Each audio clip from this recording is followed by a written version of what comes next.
Arról szeretnék beszélni nektek ma, hogyan tudtok szépen megvilágított képeket készíteni otthon, ti magatok is vaku nélkül egy fényképezőgépet használva.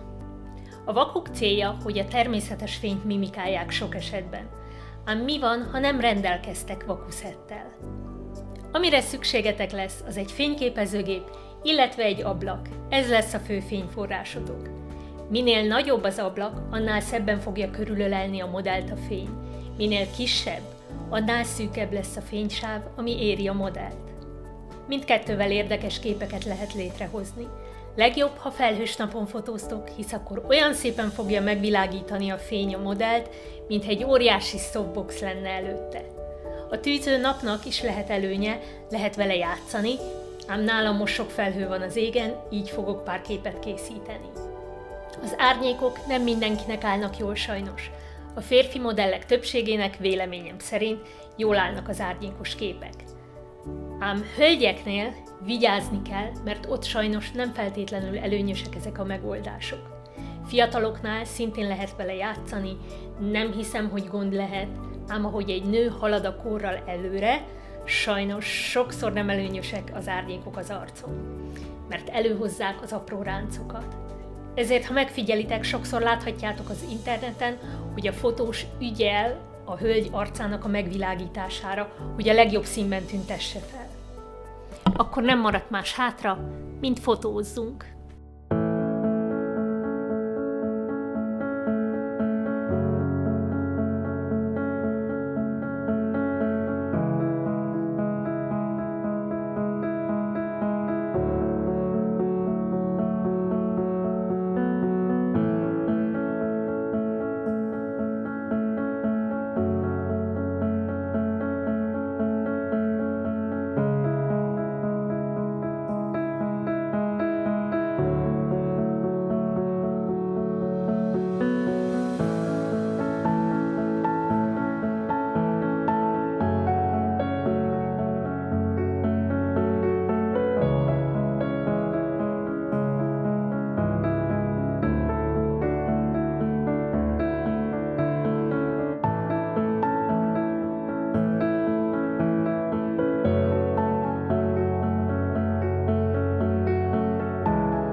Köszönöm, hogy megtiszteltetek a figyelmetekkel, és szép fényeket kívánok!